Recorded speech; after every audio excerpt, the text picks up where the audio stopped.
Hi there, Loy, speaking to you from loymachedo.com and whoisloymachedo.com. The date today is 2:30 in the morning. The date is 4th of November 2014. The time is 2:30 in the morning. All right. Today I just want to address the issue of this gentleman. I'll give you the background. I happen to work for this company on a freelance basis, whereby I was supposed to be the branding strategist for this company. Now, I obviously don't want to, divulge the name of the client or the company, but this company was it was a upcoming startup, not startup actually. They've been in the market for quite some time.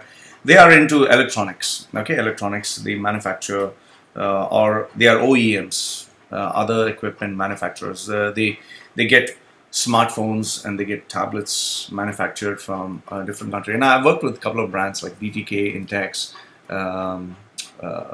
what's the name? I can't even remember. Cursor, yeah, I've been with them, worked with them, good companies. Okay, so this particular company that I happen to work with, I had a very small project with them, not very big. Where I had to help them with the branding, I had to help them with give them concepts in terms of advertising, market positioning, and promotion. I had to give them all these ideas. So what happened was, as usual, whenever I'm called for a meeting, I make it very clear that my time is very important, and I charge them per hour for my time, because ideas others are for free. I don't want to have a stupid conversation. Others we can just have it over the phone. So we agreed to meet up, and they had booked me for 3 hours. Obviously, they're paying me money for that. And I have experienced this in all companies. You do have people who are open and receptive to ideas. And at the same time, you have old-timers who have been in in companies for like 10, 15, 20 years or more. Like they are the dinosaurs who are there. And they feel that they have done it all, seen it all, and there's nothing more else to see or do or learn or whatever. So I had this gentleman who was in his 50s or cross 50s, a really old guy who was supposed to be the sales and marketing director. So the owner of the company made me sit with him. We sat all three of us together, and I happened to ask him, so what have I would like to see some of your old marketing material. I'd like to see what have you done and all. And right from the get-go, there was a disconnect. He kept asking questions like, so what are your credentials? What is your education? Which positions have you occupied? And immediately at the outset, I knew that this was going to be a hard nut to crack. So I let him know that my qualifications was that I was a school dropout. My position, I didn't have any. I was not working for any multinational company. However, in terms of my experience of working with multiplicity of brands, in terms of my practical education in life, of having common sense, and the fact that I have invested in terms of education, learning, development much more than most normal people. And I asked him to keep an open mind and to look at the possibilities that maybe we could, contribute and work and help this project succeed, and not look at the differences between one another. However, even though that was said, he still was not receptive. At every idea that I gave, he had something to object about, which I don't mind, but at some point it kind of gets irritating. And, in the end, what he said really got me when he said that, look, I want you to understand, don't get me wrong, but you look like a freak, which is true. You look like a freak, uneducated freak, whom nobody will take seriously. I have dealt with A-class, A-level crowds, corporate people, decision makers, in events which they will not even allow you to even stand at the door, let alone allow you to enter.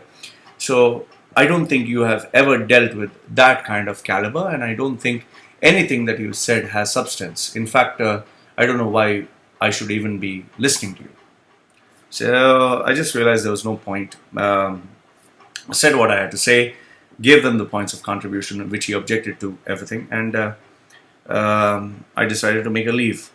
And in the end, when he still went on disrespecting me, finally I decided it was time for me to say what I had to say. And I told him something. I told him, see, listen, I want you to know that I work as a freelancer. So I don't work under anyone's visa. as an employee. The employer who employs me, he has given me a free zone visa, is my friend. I work for him as a friend, and whatever jobs he has, he gives me on a freelance basis. So we have an understanding between us, and he gives me no objection to work wherever I like. So I operate as a freelancer under his company's flag. So I am an expert in my industry, which he is not. I have positioned myself in a way that he is not even recognizable. In fact, if you Google my name, you'll get 2 million web links. If you Google his name, you won't get anything. And I let him know one thing: you are in your 50s. Today, if you were to lose your job, nobody's going to offer you a job. Nobody's going to offer you even the same package. In fact, nobody in the market even knows you exist. People know I exist.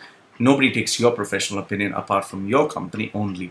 But people from all over the world, they call me and take my professional opinion. And finally, the books I read, the research that I do, the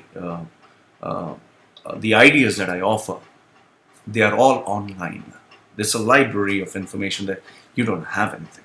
So where branding, market, and selling yourself, I do it much better than you. And I can challenge you this anytime, that the day you lose your job, nobody is going to even offer you a job, let alone look at you.